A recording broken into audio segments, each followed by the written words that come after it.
persembahan-persembahan kami. Tahirkan tubuh jiwa kami.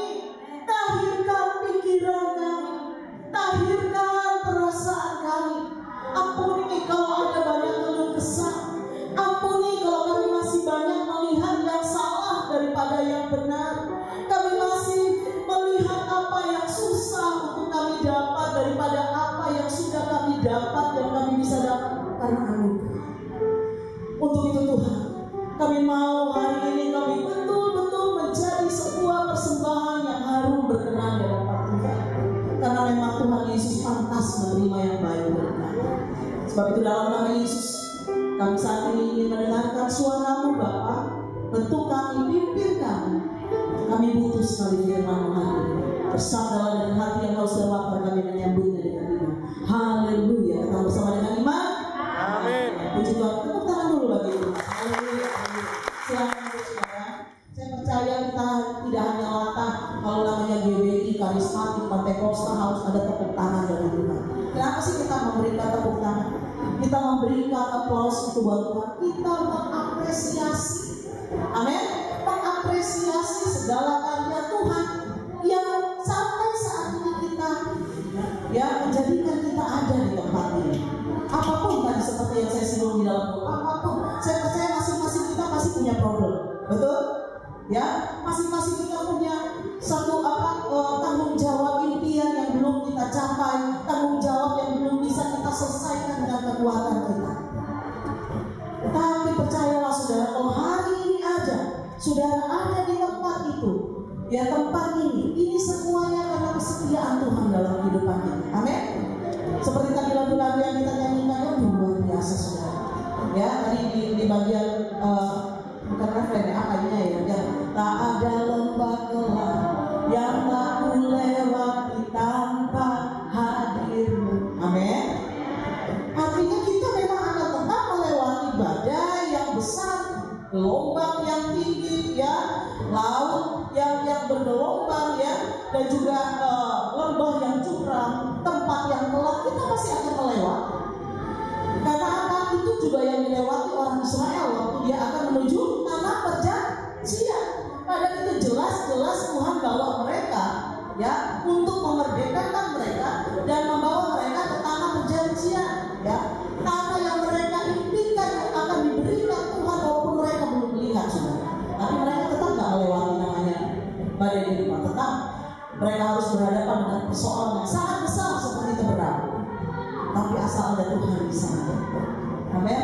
Asal ada Yesus yang beserta, lautan itu terbuka menjadi jalan mereka, dan itu menjadi kubur bagi musuh-musuh mereka. Saudara, jangan pernah kita menempelkan status kepada lawan-lawan kita, musuh kita itu manusia, saudara. Jangan, ya. Walaupun itu lawan bisnis, yang orang yang paling mengesalkan buat kita, orang yang menyakiti hati kita, lawan kita hanya iblis. Iblis itu memang pencuri, pembunuh, dan pembinasa, saudara. Dia bisa memakai sebuah keadaan yang bisa memakai orang yang mau dipakai. Ya, tapi bersyukurnya kita, ya, kalau Tuhan dengan Roh Kudus yang sudah dijanjikan yang akan diberikan bagi kita, kita kuat melawan itu semua. Amin. Kita masih bertahan dalam kebenaran. Bukan berarti tidak ada godaan, tidak ada cobaan dalam kehidupan kita, tapi untuk memilih tetap dalam kebenaran, itu kekuatan Roh Kudus yang diberikan bagi kita. Amin. Berikan kemuliaan bagi Tuhan. Saudara, atas nama keluarga dan pribadi saya mengucapkan banyak-banyak terima kasih buat doa, buat perhatian, sehingga cucu saya lahir 3 hari yang lalu, ya saudara. Cucunya Bapak Gembala lahir 3 hari yang lalu, dimana opanya sempat mendoakan, melihat, sudah tahu dan tahu namanya siapa, ya. Waktu itu ya di 6 bulan ya kalau nggak salah, itu udah cek dan segala macam, puji Tuhan. Dan namanya Jessia, saudara, ya. Hari ini hari ketiga, gitu. Hari ketiga sebenarnya harusnya masuk di rumah sakit, ya. Orang-orang kalau saya pasang, ya ampun, ini baru 1 hari Bu, udah digunting bukunya, gitu sama maminya, ya, kata anti misalnya guntingin bukunya. Hari kedua udah bisa digendong-gendong ke atas, gitu ya, dan segala macam. Tapi saya percaya anak ini kuat dalam Tuhan, amin. Dan saya merasa mendapatkan anugerah yang besar.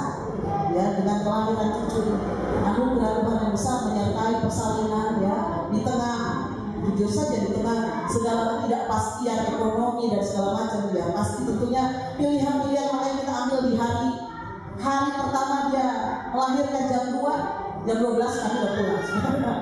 Ya, kami udah pulang ya, kami sudah pulang dan saya percaya Tuhan juga yang akan membuat dia kuat, besar, sehat ya. Tuhan akan mencukupkan segala apapun yang menjadi kebutuhannya. Memang saat ini kita ada di level-level Tuhan sedang mendidik kita untuk mempersiapkan kita menjadi saksi yang besar. Amin.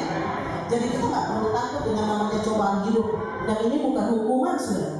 Dalam hidup itu pasti kita menghadapi namanya tantangan seperti bangsa Israel, ya, menghadapi namanya badai itu, menghadapi masalah itu sangat amat wajar kita sebagai manusia. Yang pasti, pastikan Tuhan Yesus selalu beserta dengan kita. Amin. Puji Tuhan, saudara. Dan saya juga bersyukur kalau saya masih bisa menjaga berkat Tuhan sampai hari ini. Ya, maksudnya anugerah yang Tuhan percayakan. Saudara, ini yang saya pakai ini, saya ingatkan Bu Ika, ini kan Bu Ika 12 tahun yang lalu. Ya, Ika yang dalam tahun saya 12 tahun yang lalu ya, AMP masih umur berapa itu ya.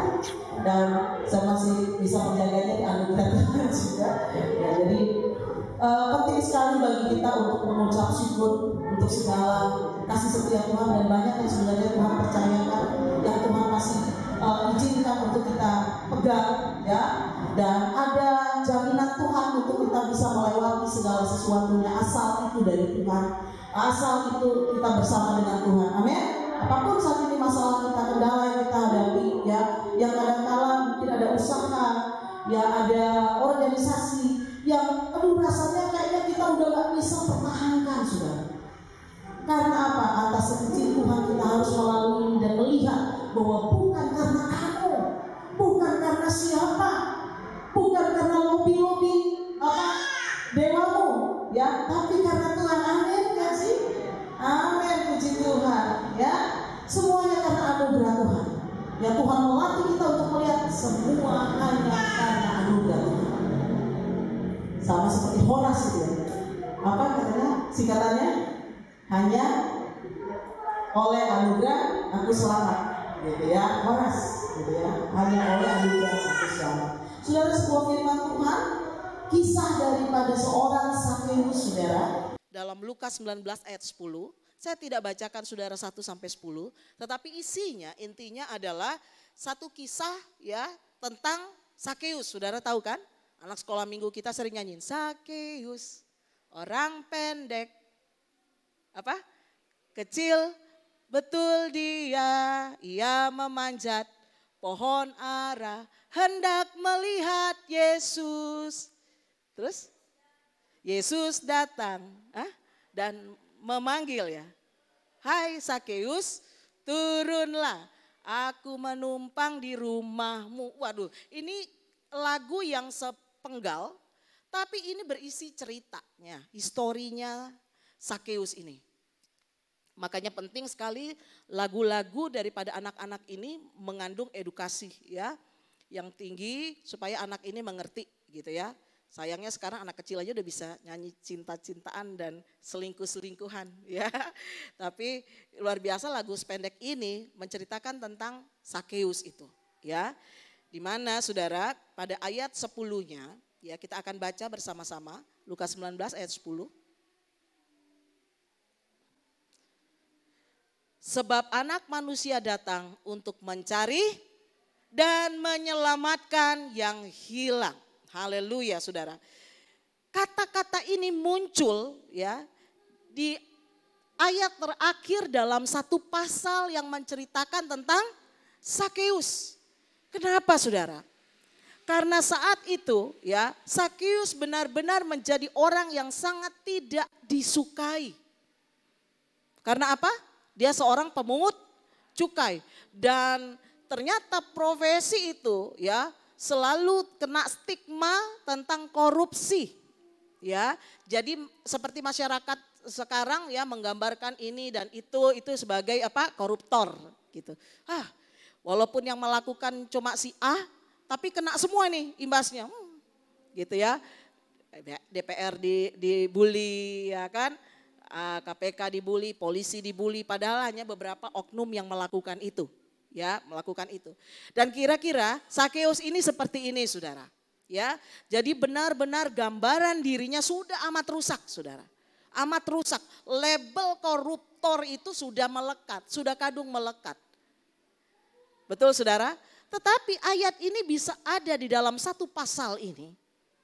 Dalam kisah sepanjang ceritanya tentang Sakeus berlari mendahului yang lain, lantas dia naik pohon demi apa? Melihat Yesus itu, Saudara. Ya, dan pasti ada alasan, ada sebab ya sampai dia melakukan itu, Saudara. Yaitu apa? Rasa bersalah. Dan yang kedua, Saudara, apa yang membuat dia ada di situ? Karena dia tahu betul ini Yesus ini bukan orang biasa. Dia memang tidak masuk Kristen, belum mendeklarasikan, proklamasikan kalau dia percaya Yesus, tetapi sikapnya, ya, sikapnya, hatinya yang membawa dia akhirnya bisa sampai dekat Yesus. Dan gak perlu ngomong panjang-panjang seorang Sakeus menjelaskan kepada Yesus. Yesus, saya ini begini. Enggak. Yesus langsung apa? Waktu Yesus melihat siapa yang di atas? Sakeus. Kadang-kadang katanya guru sekolah minggu suka lupa. Ya, Lazarus. Ya kan? Waktu dia cerita asik-asik gurunya ada yang protes. Bu, bukan Lazarus. Itu Sakeus, dengar dulu ceritanya belum selesai. Kan tadinya Lazarus turunlah. Karena muridnya protes dia bilang gini, Lazarus turunlah, di situ tempatnya Sakeus. Ngapain kamu nongkrong di situ? Ya seperti itu, Saudara. Ya pintar ngeles-ngeles, namanya guru kan harus pintar gitu ya. Supaya gak kelihatan bodohnya ya kan. Dengar dulu, ibu belum selesai cerita. Maksud ibu, hey Lazarus turun, itu tempatnya Sakeus. Gitu ya. Baru akhirnya Sakeus disuruh turun sama Yesus ya. Dan Yesus hanya berkata gini, aku akan menumpang di rumah. Wah, kira-kira perasaan seorang Lazarus itu bisa Lazarus. Perasaannya daripada Sakeus itu bagaimana, Saudara? Ketika semuanya tidak ada yang menganggap dia baik, Saudara. Dan satu saat justru orang yang sedang jadi viral, ya, viral, Saudara ya. Benar-benar viral, itu datang dan dia percaya. Dan bisa negor dia, aduh rasanya bagaimana kalau kedatangan artis gitu yang anak-anak muda di sini BTS gitu ya. Terus ditegur lah, Keisha gitu, come here Keisha, dipanggil gitu ya misalkan sama yang timnya BTS. Aduh rasanya bangga banget nama gue disebut gitu ya. Dari fans yang lain nama Keisha disebut.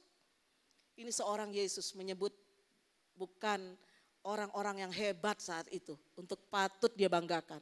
Pasti penuh protes. Sehingga apa? Jelas statement ini keluar di ayat terakhir daripada pasal ini. Apa tadi, Saudara?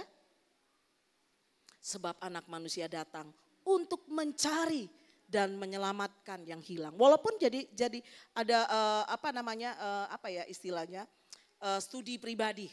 Ya, studi pribadi. Sebenarnya ini Yesus ya mencari yang hilang atau tunggu reaksi daripada seorang Sakeus ini yang bertobat dulu gitu ya. Baru akhirnya Tuhan Yesus panggil. Gitu, kata mencarinya di mana? Gitu kan? Sebenarnya Saudara, ya Saudara saya juga maksudnya membaca hasil riset ya yang ada di Google juga ya. Bahwa Alkitab itu menjelaskan tentang kata mencari itu disebut seteo. Ya, seteo. Artinya mencari untuk menginginkan sesuatu. Ketika kita mencari sesuatu, kita memperpanjang usaha sampai yang dicari itu dapat. Kira-kira begitu. Itulah yang Yesus katakan di ayat terakhir itu. Ya, bahwa anak manusia itu seteo, mencari yang hilang sampai dapat. Sampai dapat, gitu ya. Mencari sampai dapat. Walaupun itu respon ya, memang dari seorang Sakeus itu datang mencari, tetapi karena Sakeus apa? Mendengar. Ya, sudah mendengar Injil. Kabar tentang kebenaran situ sudah mulai meluas dari mulut ke mulut. Ya, dia lihat mujizat demi mujizat.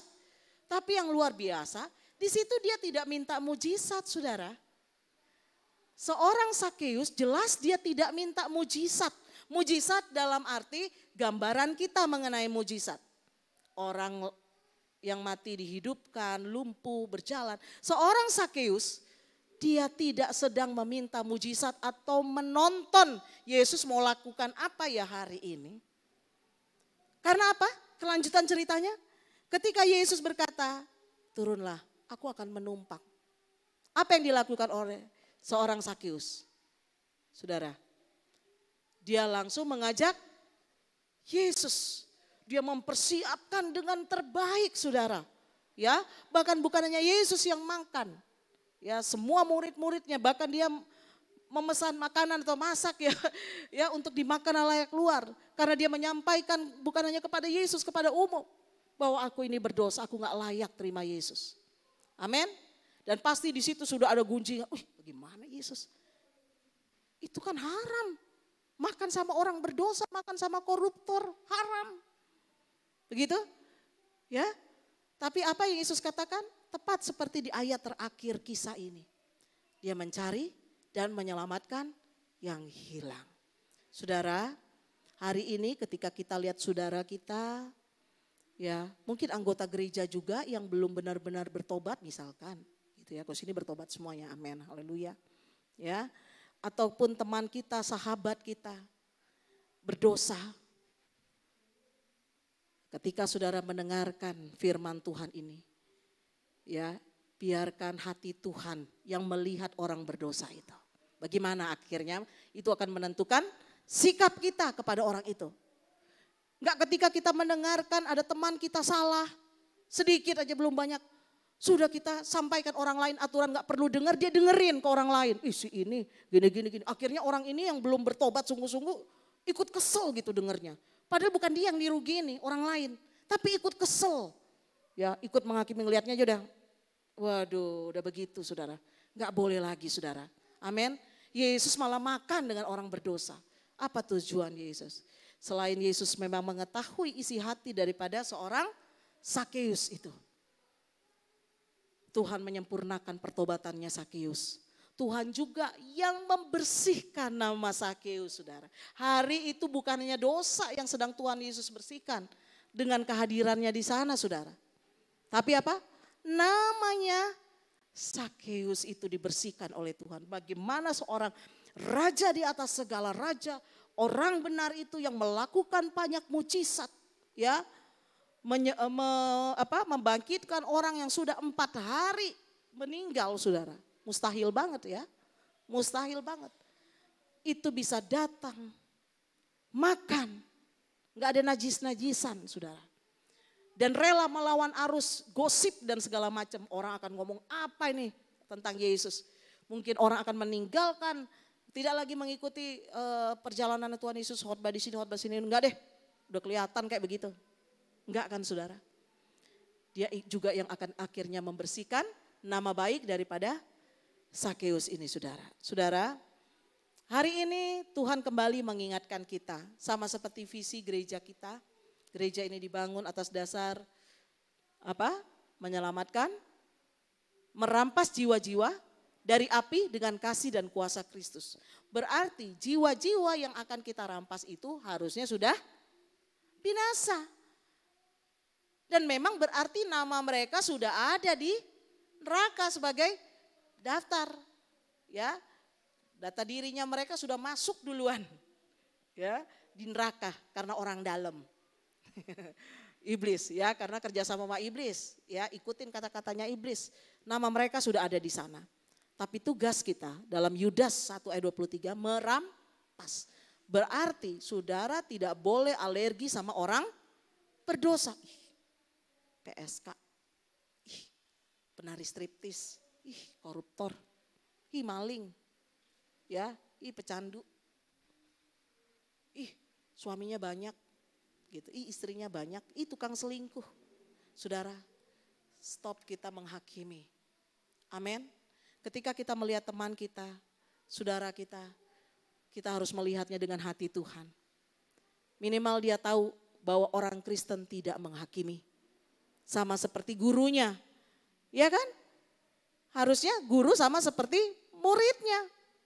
Amin. Saudara tegur sapa, ih kok dia mau ya tegur saya? Harusnya begitu. Orang lain padahal buang muka lewat dia, ya kan, najis ketemu dia. Tapi kalau kita orang Kristen, kita sapa malahan dengan baik. Amin. Dan biarlah ini menjadi kesempatan kita hari ini melihat jiwa-jiwa yang ada di luar. Amin. Melihat keluarga kita yang saat ini belum diselamatkan.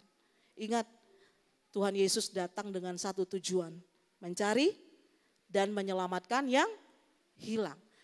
Kata mencari itu ya, mencari satu barang yang dicari sampai dapat.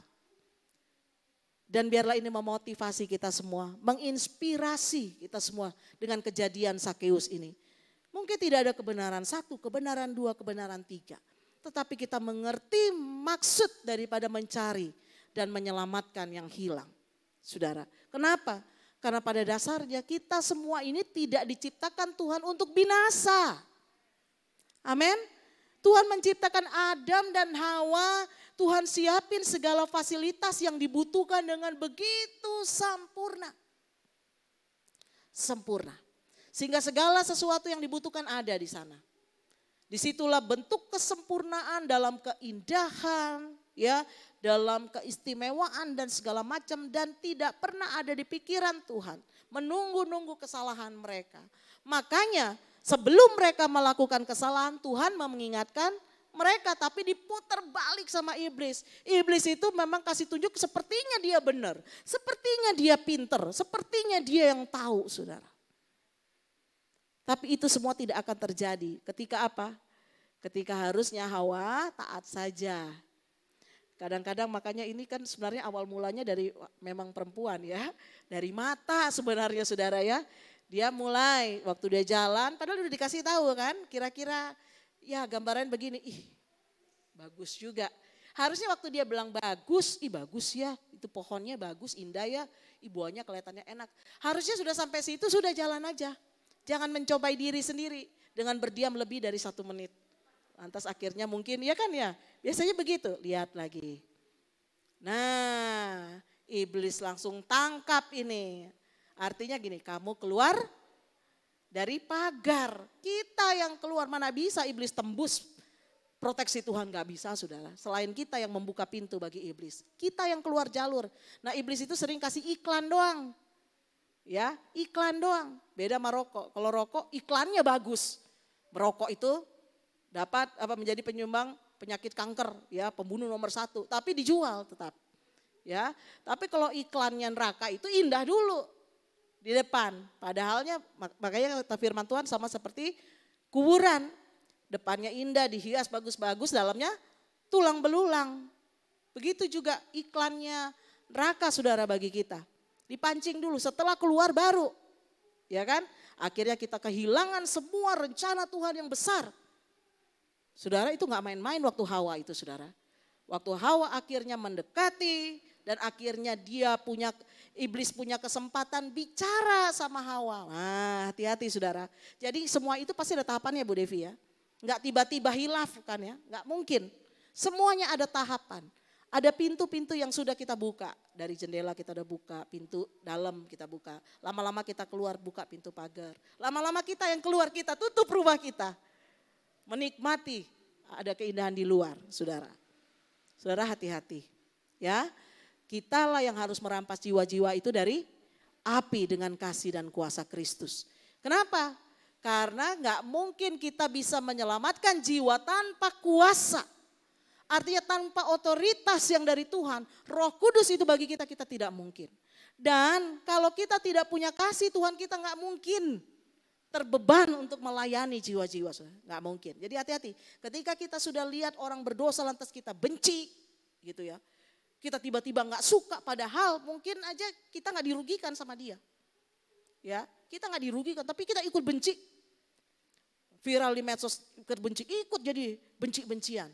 Padahal apa kita aja nggak kenal juga sama orang itu. Jadi ikut-ikut benci. Ya. Mari saat ini hati Tuhan harus ada pada kita semua. Jelas kedatangan Tuhan adalah untuk mencari dan menyelamatkan yang hilang. Ini menjadi satu momentum bagi kita kembali Meminta Tuhan yang menguasai kehidupan kita dengan kasih-Nya dan mengutus kita dengan kuasa-Nya. Amin. Banyak sekali jiwa yang akan kita menangkan. Gak usah mikir kita tiba-tiba jauh, kita harus pergi kemana penginjilan. Bisa kalau Tuhan suruh.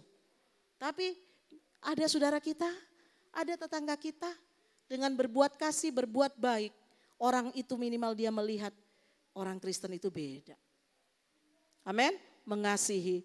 Padahal dia orang Islam gitu ya. Padahal tapi kita punya makanan yang kita bisa bagiin dengan kasih. Ya. Kita hanya sapa dia dengan kasih. Aduh, ikut kasih empati kalau dia sakit. Ya semoga sembuh ya Pak, perhatian bagaimana besok, bagaimana Bu, gitu. Besok tanya lagi bagaimana Bu kesehatannya. Dengan begitu apa? Mereka melihat kasih Tuhan dalam kehidupan kita. Semua kita belajar. Dan biarlah hari ini menjadi satu waktu di mana kita kembali meresponi panggilan Tuhan. Dan mengizinkan untuk Roh Kudus menguasai kita seutuhnya. Sehingga kita boleh mendapatkan hati Tuhan dalam hati kita. Dalam melihat jiwa, dalam menyikapi keadaan. Amin. Sehingga yang pasti banyak jiwa yang harus diselamatkan. Karena apa? Tuhan tidak menginginkan satu pun binasa. Termasuk anggota keluarga kita. Termasuk mungkin rekan kerja kita. Termasuk tetangga kita dan semuanya. Ingat, mereka punya ya anugerah yang sudah Tuhan siapkan. Dan kita mau membawa Tuhan ke mereka. Amin. Kita membawa Tuhan untuk menemukan mereka. Amin buat firman Tuhan. Biarlah hati yang mengasihi jiwa-jiwa itu terus berkobar dalam kehidupan kita. Berikan pada kami hati yang mengasihi. Silakan pemusik. Kita angkat pujian ini. Dan biarlah semangat penginjilan. Semangat mengasihi jiwa. Kembali boleh berkobar, menyala dalam hati kita. Sehingga kita boleh melaksanakan amanat agung Tuhan Yesus. 1000 jiwa akan bisa tercapai saudara. Memang bukan dengan kekuatan kita. Tetapi oleh kasih yang ada di dalam kehidupan kita. Kasih Yesus. Haleluya.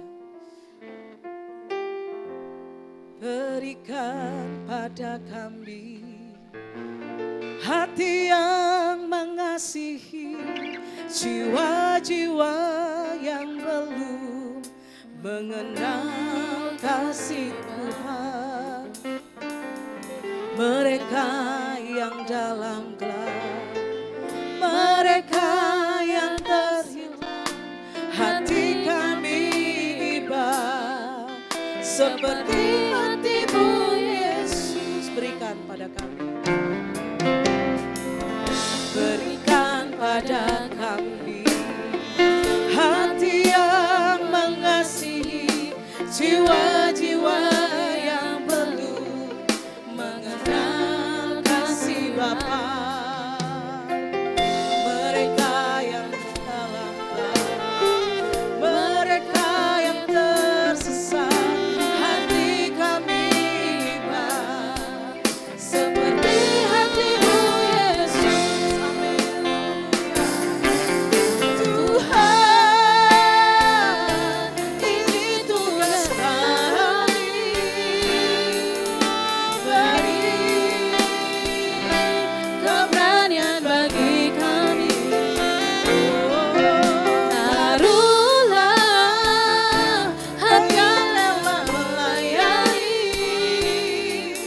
dan menyenangkan hati Tuhan, itu yang Tuhan. Saya mengundang kita bangkit berdiri saudara.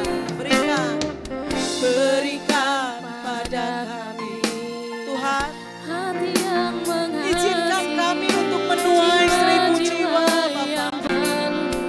Mulai daripada saat ini, bawa kami ke jalan-jalan untuk kami menemukan domba-domba yang sesat Tuhan. Dan biarlah dengan kasih, sama seperti Engkau yang menuntun kami, mereka juga ada di dalam tuntunan hati-Mu Yesus. Tuhan, Tuhan, ini tugas kami. Beri keberanian bagi kami. Taruhlah roh yang rela melayani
mau selalu menyenangkan hati-Mu Tuhan. Karena memang Tuhan sudah membahagiakan kami. Apapun masalah kami, terima kasih. Engkau telah menyertai kami sampai saat ini. Kesetiaan-Mu bagi kami juga akan bisa dirasakan bagi orang-orang yang saat ini terhilang, terbuang Tuhan Yesus dan tersesat. Dengan kasih Tuhan, kami minta 1000 jiwa dimenangkan bagi Tuhan. Dalam nama Yesus, kami siap berjalan dengan kekuatan kuasa-Mu, dengan keberanian karena ada Yesus bersama kami dan dengan hati Yesus yang penuh kasih. Dalam nama Yesus kami mengucap syukur buat firman-Mu. Haleluya, kata bersama dengan iman. Amin. Puji Tuhan, saya serahkan pada worship ini.